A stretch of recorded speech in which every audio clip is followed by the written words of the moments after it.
Hello friends, एक बार फिर से आपका स्वागत है मेरे यूट्यूब चैनल मैथ्स पढ़े में। जैसे कि लास्ट वीडियो में हमने डिस्कस किया था कि अपने नेक्स्ट वीडियो में हम क्वेश्चंस करेंगे based on real numbers. Last video तक हमारा पूरा चैप्टर कंप्लीट हो गया था। अब हमारे क्वेश्चंस बचे हैं, किस तरह के क्वेश्चंस 2023-24 सेशंस के बोर्ड में आने वाले हैं, आज हम देखेंगे। तो स्टार्ट करते हैं अपने क्लास को आगे और देखते हैं कि क्वेश्चंस कैसे आएंगे। फर्स्ट क्वेश्चन अगर हम देखें, एक क्वेश्चन आया था कि अगर हमें एक नंबर दे दिया गया है और पूछा जा रहा है कि उसमें जो प्राइम फैक्टर्स, जो उसका प्राइम फैक्टराइजेशन करने पर एक्सपोनेंट्स के सम आते हैं, उसको बताना है। तो उस टाइप का क्वेश्चन अगर हम देखें, किस तरह का क्वेश्चन ये है, find the sum of exponent of prime factor in the prime factorisation of 196। क्या क्वेश्चन है? Sum of exponents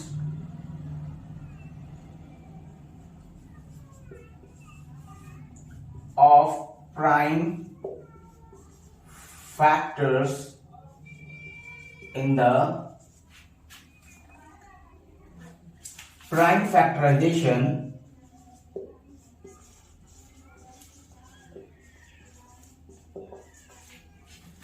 of 196। तो 196 को अगर हम ब्रेक करें यहां पर तो हम देखेंगे 2 98 to 49। Now 49 7 7 7 1। तो इसको हम लिखेंगे सॉल्यूशन में 196 is equal to 2 into 2 into 7 into 7, और this is 2 पे पावर 2 into 7 पे पावर 2। तो इस एक्सपोनेंट और इस एक्सपोनेंट को सम करें अगर हम, तो sum of exponents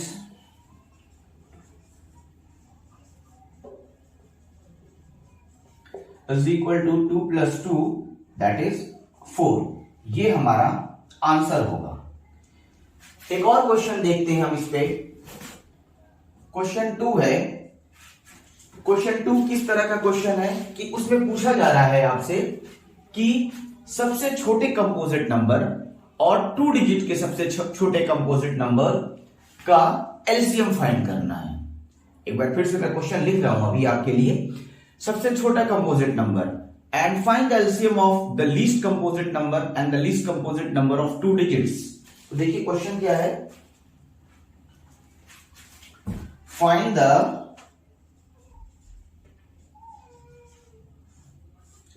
LCM of smallest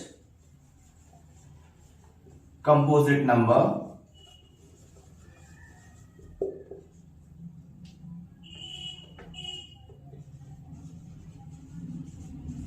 and smallest composite number of 2 digits।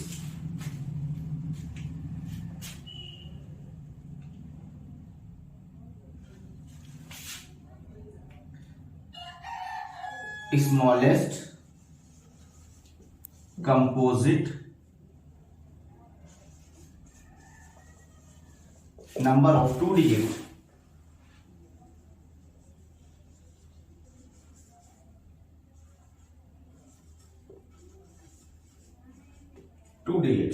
इसका सॉल्यूशन अगर हम देखें तो सबसे छोटा कंपोजिट नंबर क्या है?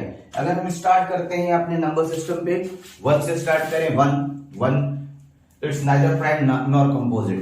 2 की बात करें, 2 is the least even prime number. 3 की बात करें, again 3 is the first prime number. If अगर हम 2 को हटा दें, बिकॉज 2 इज इवन, एंड उसके बाद जितने भी प्राइम नंबर है सारे ऑड होते हैं।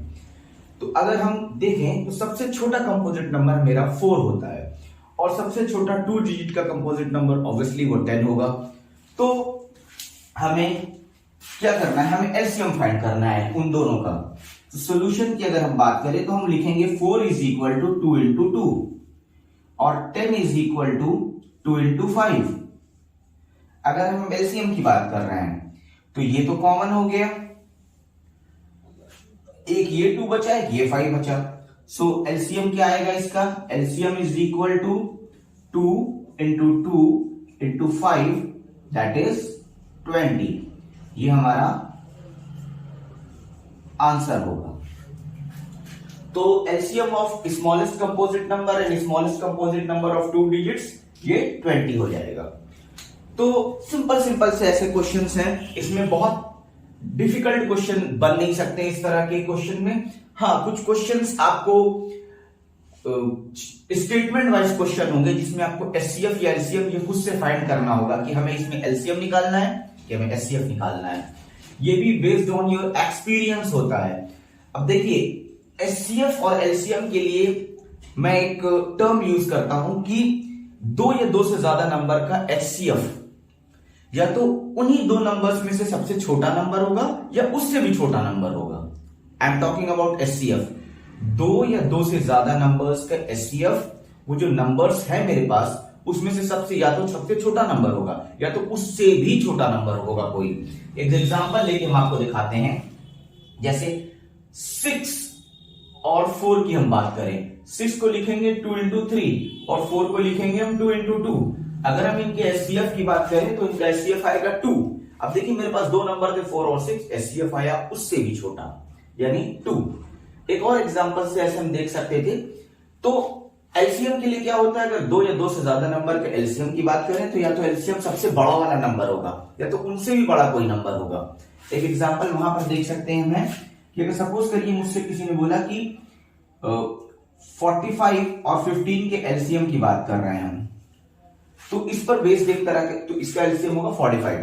इस पर बेस्ड एक क्वेश्चन अगर हम देखेंगे तो अभी इस तरह के क्वेश्चन हम डिस्कस करने जा रहे हैं। अभी ये सिंपल से प्राइम फैक्टराइजेशन पर इस तरह के क्वेश्चन बन रहे थे। एचसीएफ एलसीएम पे ये एक एलसीएम का क्वेश्चन था। अब हम देखेंगे कि एचसीएफ एलसीएम या जैसे मैंने बोला स्टेटमेंट बेस्ड क्वेश्चंस, उस पर किस तरह का क्वेश्चन आएगा। अब एक क्वेश्चन है कि अगर बेल्स 3 स्कूल्स की बेल अलग अलग टाइम इंटरवल पे रैंक करती हैं और वो किसी एक टाइम पर स्टार्ट की थी एक साथ रिंग करना, तो कब वो दोबारा साथ में रिंग करेंगी। इस तरह का क्वेश्चन है, हम डिस्कस करते हैं उसको।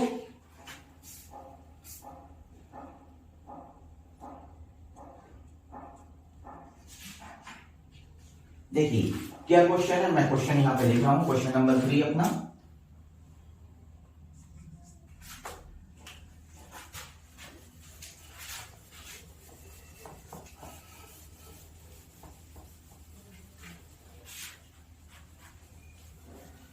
क्वेश्चन है कि 3 bells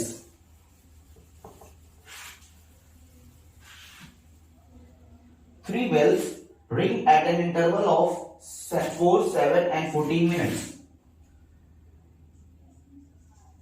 3 bells ring at an interval of 4, 7 and 14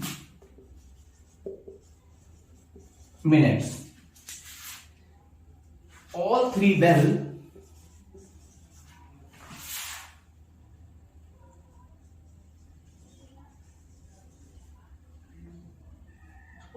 bells rang at 6 a.m. या 6 p.m. together, कुछ भी ले लें, 6 a.m. when 3 bells will ring together again. When the 3 bells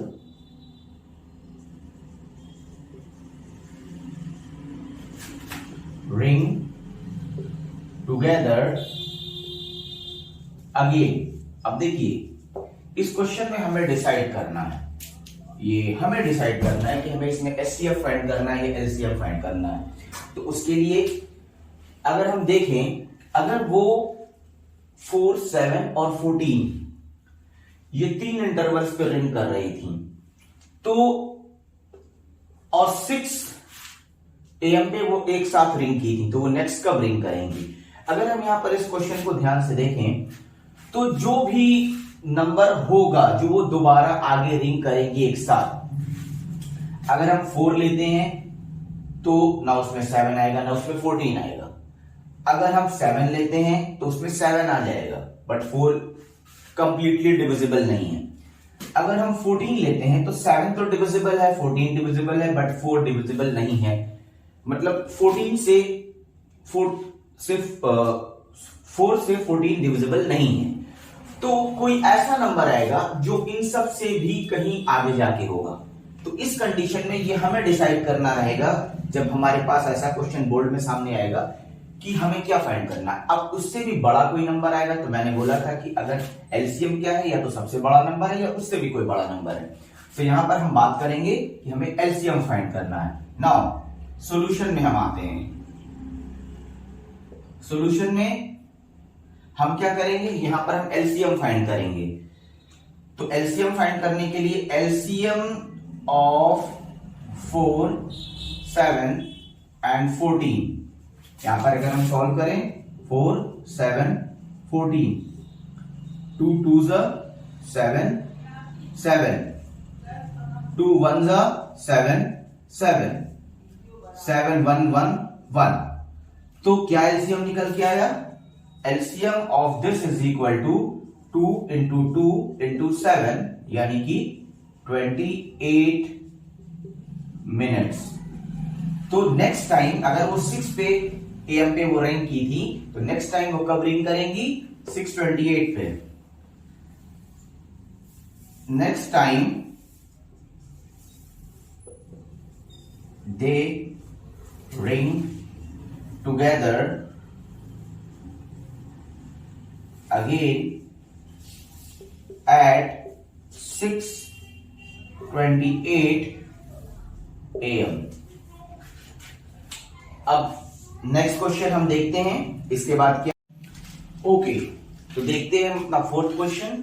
देखिए फोर्थ क्वेश्चन कुछ ऐसा है कि if two positive integers p and q are written as p is equal to a square bq and q is equal to a cube b, where a and b are prime numbers। तो verify करना है LCM into SCF, LCM PQ into SCF PQ is equal to P into Q। अब इस type के question को हम कैसे solve करेंगे? देखिए, जब भी वेरिएबल्स पर बेस्ड क्वेश्चन आएंगे तो LCM और SCF के लिए हमें क्या करना है? सबसे पहले हम LCM और SCF की बात करें तो LCM ऐसे नंबर्स का LCM P Q, अगर आप देखें तो मेरे इस P में मैक्सिमम पावर B का, या पहले SCF ले लेते हैं। SCF थोड़ा ज्यादा सिंपल पड़ता है, पहले हम SCF को डिस्कस करेंगे। अब SCF PQ क्या करेंगे? इन दो P और Q में A का छोटा पावर a स्क्वायर है और इस P और Q में B का छोटा पावर B है। तो SCF ये निकल के आ गया। इसी नंबर का अगर हम LCM देखें तो अब अगर मेरे पास a स्क्वायर B बच गया तो बचा क्या? a cube B cube. तो SCF इंटू LCM की बात करें अगर हम, या LCM इंटू SCF की बात करें PQ की, तो क्या आएगा? LCM PQ into SCF PQ। LCM हमने निकाला था a cube into B cube और SCF निकाला था a स्क्वायर B। तो मुझे मिल गया a पे पावर 5 B पे पावर 4। अगर हम अपने नंबर को देखें P और Q को, तो P into Q is equal to a square B cube into a cube B। अगर हम इसको भी मल्टीप्लाई करें, a पे पावर 5 B पे पावर 4। अगर हम देखें तो मेरा यहां पे क्या हो रहा है कि LHS is equal to RHS which is a पे power 5 B4 is equal to a पे पावर 5 B4। वेरीफाई हो गया। यही हमें वेरीफाई करना था, जो क्वेश्चन में लिखा था वेरीफाई, ये हमने वेरीफाई कर लिया। एक और थोड़ा सा अलग टाइप का क्वेश्चन आता है जिसमें हमें एलसीएम एक नंबर का बता दिया जाता है और ऑप्शंस देकर के पूछा जाता है कि इसमें से कौन सा ऑप्शन उस नंबर का एचसीएफ नहीं हो सकता है। तो ये भी हमने बहुत छोटे क्लासेस में पढ़ा हुआ था कि अगर किसी नंबर का एलसीएम दिया है तो उसका एचसीएफ कौन सा नंबर नहीं होगा। तो उसका एचसीएफ कौन सा नंबर नहीं होगा, जो उस एलसीएम का फैक्टर नहीं होगा, वो उसका एचसीएफ नहीं होगा। देखिए क्वेश्चन किस तरह का आया था। क्वेश्चन कुछ ऐसा आया था कि अगर दो नंबर्स का एलसीएम 2400 है, दो नंबर का एलसीएम 2400 है, तो चार ऑप्शंस दिए हुए थे, उसमें से पूछ रहा था कि इसमें से एचसीएफ कौन सा नहीं हो सकता है। तो इफ द एलसीएम, क्वेश्चन क्या था, the LCM of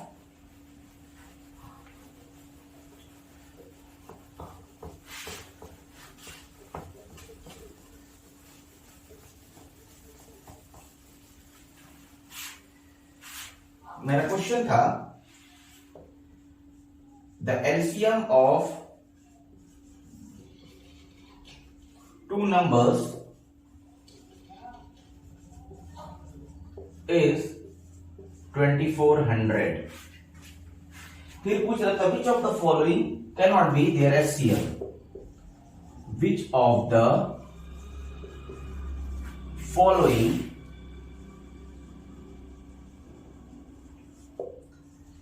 cannot be their HCF। हम पास ऑप्शंस क्या क्या थे इस क्वेश्चन में, इस क्वेश्चन में हमारे पास ऑप्शंस थे 300, 500, 600, 800। देखिए ऑप्शंस देखते, सॉरी 300 ऑप्शन ए था हमारा, 300 ऑप्शन डी था हमारा, 500 ऑप्शन सी था हमारा, 600 और ऑप्शन डी था हमारा 400। अब अगर आप ध्यान से देखें इस 2400 को, इस 2400 का जो फैक्टर है वो 300 भी है, 600 भी है, 400 भी है। जो नंबर फैक्टर नहीं है वो ये है, तो यही एचसीएफ नहीं हो सकता है। Which of the following can not be their HCF, तो ये 500 उसका एचसीएफ नहीं होगा, तो हमारा आंसर हो जाता 500। तो इस तरह के और भी क्वेश्चंस हम डिस्कस करते रहेंगे अपने आगे के वीडियो में।